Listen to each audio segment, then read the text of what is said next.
Jail का ताला टूटेगा, हेमंत सोरेन छूटेगा। जी हाँ दोस्तों, आज के इस वीडियो में हम लोग जानेंगे एक ऐसे व्यक्तित्व के बारे में जिन्होंने इस लाइन को जन-जन तक पहुँचाया है। आपने सही समझा दोस्तों, आज हम लोग जानेंगे कल्पना सोरेन के बारे में। कौन है ये कल्पना सोरेन? कहाँ इनका जन्म हुआ? कहाँ से इनकी शिक्षा हुई?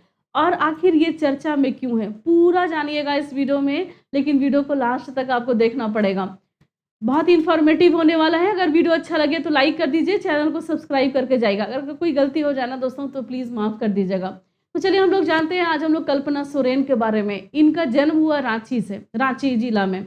लेकिन दोस्तों ये रहने वाली हैं ओडिशा मयूरभंज की और जनजाति है इनका संथाल जनजाति।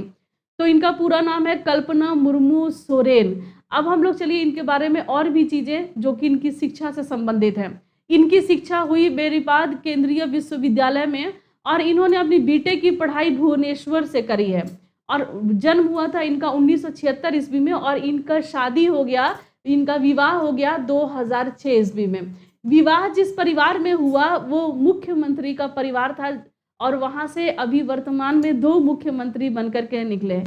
एक तो नाम आता है दोस्तों शिबू सोरेन का, जो शिबू सोरेन जो हैं इनके फादर इन लॉ यानी कि इनके ससुर जी हुए और शिबू सोरेन की ये बहू बन करके आती हैं। शिबू सोरेन के 3 पुत्र, एक तो थे दोस्तों दुर्गा सोरेन और दूसरे हैं हेमंत सोरेन और हेमंत सोरेन और एक हैं बसंत सोरेन।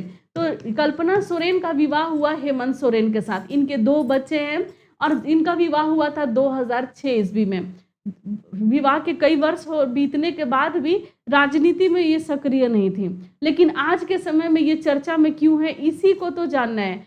हुआ एक घटना झारखंड में, ये वर्ष था 2024। इस समय में एक घोटाला हुआ, जमीन घोटाला, और इस मामले में इनके जो पति हैं हेमंत सोरेन उस समय में वर्तमान में मतलब तत्कालीन मुख्यमंत्री हुआ करते थे झारखंड के। तो हेमंत सोरेन जो है इनका कार्यकाल जो शुरू हुआ था दूसरा वो 2019 में शुरू हुआ था मुख्यमंत्री का और 2024 में इनको अपने पद से त्यागपत्र देना पड़ा। लेकिन जैसे ही इनको जेल जाने का था कि अब मुख्यमंत्री जो है वो जेल चले जाएंगे और इनको त्यागपत्र देना पड़ेगा, तो एक नाम सामने आ रहा था कि आखिर कौन बनेगा झारखंड का मुख्यमंत्री। इसी बीच में एक नाम आया और वो नाम था कौन सा, तो वो था कल्पना सोरेन का कि अब मुख्यमंत्री बनाई जा सकती हैं कल्पना सोरेन। लेकिन कुछ अंदरूनी उथल पुथल हुई या कुछ इन लोगों की आपस में मीटिंग हुई कि झारखंड मुक्ति मोर्चा और कांग्रेस इन दोनों के गठबंधन से झारखंड में सरकार चलाई जा रही है।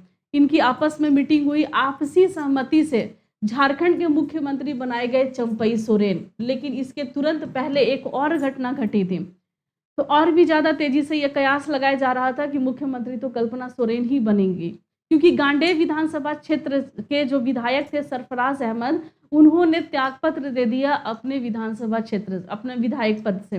तो ऐसा लगा कि नहीं, यहीं से अब कल्पना सोरेन जो है उपचुनाव लड़ेंगी और उसके बाद वो झारखंड की मुख्यमंत्री इनको बना दिया जाएगा। लेकिन चंपई सोरेन जो है सर्वसम्मति से ये बात निकल करके आई कि चंपई सोरेन को झारखंड का मुख्यमंत्री बनाया जाएगा और बन गया झारखंड के मुख्यमंत्री। लेकिन फिर भी आज के समय में झारखंड में एक नाम जो चर्चित नाम और चर्चित फेस सामने आ रहा है वो आ रहा है कल्पना सोरेन का। झारखंड मुक्ति मोर्चा, झारखंड का एक पार्टी है जिसको जेएमएम के नाम से जाना जाता है, झारखंड मुक्ति मोर्चा, या इसको झामुमो के नाम से भी जाना जाता है। झारखंड मुक्ति मोर्चा जो है इसकी स्थापना हुई 1973 में और इसके संस्थापक सदस्यों में रहे शिबू सोरेन। अभी वर्तमान में वो झारखंड मुक्ति मोर्चा के वो अध्यक्ष हैं।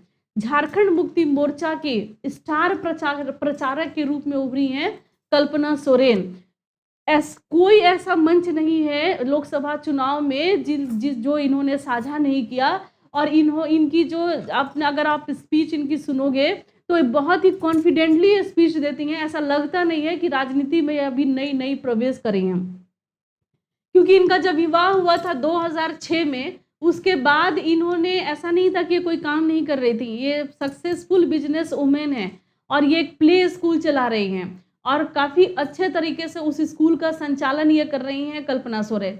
लेकिन ज़रूरत के हिसाब से जैसे ही ज़रूरत पड़ी इनके परिवार को इन्होंने उसका साथ दिया और झारखंड मुक्ति मोर्चा के कार्यकर्ता के रूप में, सशक्त कार्यकर्ता जिसको आप बोल सकते हो, और हर मंच पर बहुत ही बेबाक तरीके से आदिवासियों की बात को रखने वाले, और हेमंत सोरेन के जेल जाने की चर्चा करते हुए इनका ये कहना होता है कि इनको जो जेल भेजा गया, सभी सभाओं में हेमंत सोरेन को जेल भेजने की ये चर्चा करती हैं, लोगों को ये बताती हैं कि जेल भेजने के पीछे बीजेपी का हाथ था, और कहती है हेमंत का काम और लोकप्रियता से बीजेपी घबरा गई थी। तो ये हर मंच पर ये चर्चा करती हैं और अपने पति हेमंत सोरेन जो हैं उनकी बातों को भी रखती हैं कि वो क्या कहना चाह रहे हैं अपनी जनता से, और जनता के साथ वो लगातार कनेक्टिविटी में रहती हैं और बहुत ही बड़ी राजनीति हस्ती के रूप में झारखंड में ये उभर के आ रही हैं।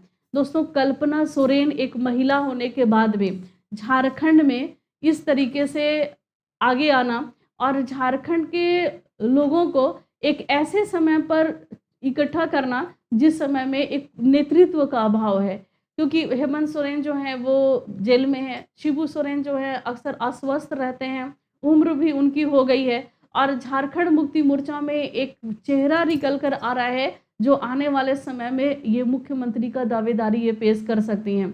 तो अब आगे देखना होगा कि आगे होने वाला क्या है। तो अगर वीडियो अच्छा लगा होगा ना दोस्तों, अभी तो फिलहाल इतना ही। अगर वीडियो अच्छा लगा होगा तो लाइक कर दीजिएगा, चैनल को सब्सक्राइब करके जाइएगा।